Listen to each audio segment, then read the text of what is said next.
Hello, I'm Dr. Sam, and this is Dr. Sam's Health. In my last video, I've been talking about my top 5 reasons why people tend to fail in their attempts to change their physique or to lose weight. One of these reasons was not having a specific goal in mind. And I realized that it's such a big topic that I should focus on it more. Actually, I think I will start a series of videos on this, on goal setting related topics. So I would like to start this video with talking about the general problem. The general problem is having a vague goal or not having a goal at all. Good example would be just wanting to lose some weight. The problem with such a vague goal is that it's so vague that you do not really know where you stand, where you're going, and how far you are from achieving your goal. So you can last for a week, for 2 weeks, for several weeks, even for several months, but being in a limbo kind of reduces your motivation, and people tend to lose focus and to eventually relapse if they're doing a diet, or stop working out if they're focusing more on exercise. So eventually they fail. There is also another version of problematic goal setting.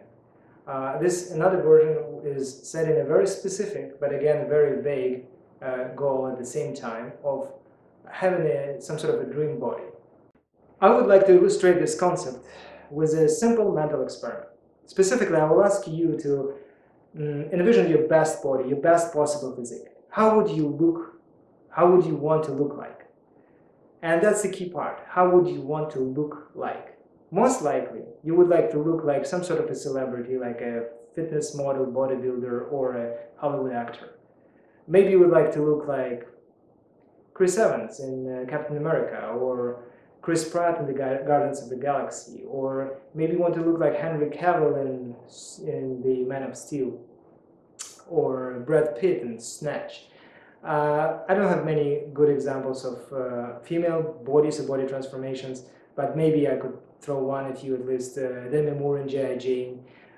In any case, besides celebrities, there are quite a few beautiful, stunning images of amazing physiques, both male and female, in fitness magazines and bodybuilding.com, a number of YouTube channels or websites and internet dedicated to physique. So what's the problem with this concept? There are actually two problems with this approach. Problem number one is the paradox of this goal being specific on one side, because you want to achieve very specific looks, but this goal is also vague, because you do not know how much weight you want to lose, how much muscle you want to gain. There might be a whole bunch of other parameters you don't know about your goal or your process. The second problem is that this goal, the goal of looking like a celebrity or professional athlete, is unrealistic. So what do I mean by this goal being unrealistic? These people are professionals. You are not, or likely you are not. Otherwise you wouldn't be watching this video. These people have all the time in the world to actually work on their bodies. You do have your day job, they do have their day job. Their day job is actually to look good, to work on their body most of the time when they are preparing for their movies. I'm not even talking about steroids, I'm not talking about potential like pharmacological help that these people can get. I'm talking about the amount of resources these people can invest in their bodies, their commitment, the strength of their commitment. These people have day and night to properly diet, to eat right, to eat healthy. These people have time to work out, and they have time to rest, unlike you or myself, properly in order to get to better form. But that's only the beginning of the process. If you are a professional athlete, most likely you are genetically gifted, because there have been like thousands of people like yourself who started weightlifting, who started running, or who started doing whatever sport you are doing, but because you've been genetically gifted, you manage to survive this selection process and become an elite athlete. And that's why you're on the on the fitness magazine cover.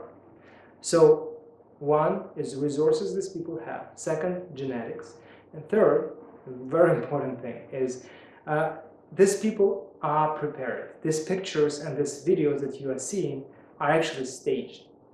What I mean by this? Most likely these people are A, on the peak of their form, B, they might have taken some diuretics, some other medications to actually lose a little bit of water just an hour before they are going to have their photo session. The next thing, C, is these people are using makeup. D, these people are using proper lighting and professional photography. They know how to pose. They are on the peak of their form.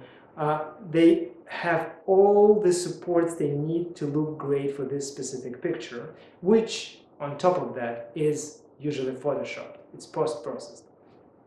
You can actually go on the internet and check out pictures of all these people from fitness magazine covers in real life, and you will see a drastic difference. No one in real life looks like they look on the cover of the magazine. So the goal of looking like them, looking like a professional, whereas you are not a professional, is quite unrealistic. And I don't want you to fall into this trap and to set yourself up for failure. Speaking of unrealistic expectations and the way culture and mass media are playing a role in them, I would like to suggest that you maybe check out the Fiji study. There was an interesting study where they have introduced television, I think it was 1995 in Fiji, and some researchers actually studied how the body image, the physique perspectives have changed in the culture of Fiji over the course of the following several years.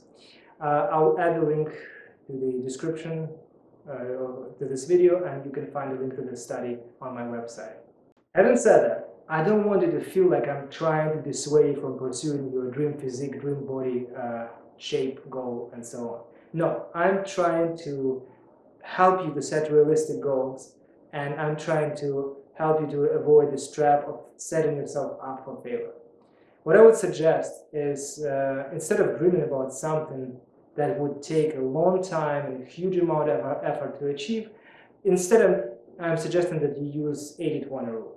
Meaning that when you employ like 20% of commitment, you achieve 80% of result. So instead of working out many hours a day, following perfect diet, having a perfect rest, dedicating pretty much all your life to achieving your dream physique for many months, if not years, I would suggest that you set some sort of an intermediate goal of improving your physique to a certain extent, and in order to achieve this goal, you're going to make a commitment, but it won't be 100% commitment. It will be like 20-30% commitment. So instead of working out for many hours a day, you will be working out once a day. Instead of following a very, very strict diet, eating like specific times of the day and so on, you would just adopt some sort of a reasonable nutritional style. You will not have to change all your life to achieve this goal, but rather you would change some aspects of your life to achieve this goal partially. The good thing about this is that your ultimate goal and your intermediate goals are not actually mutually exclusive.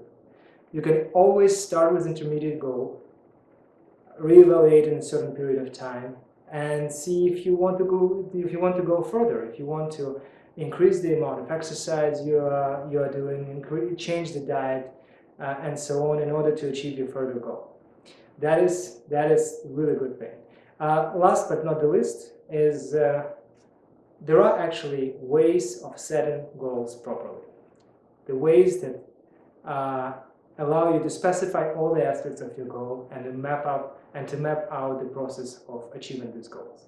This is something that's called SMART goals, and I would like to wrap up this video and promise you to talk about these SMART goals in my next video.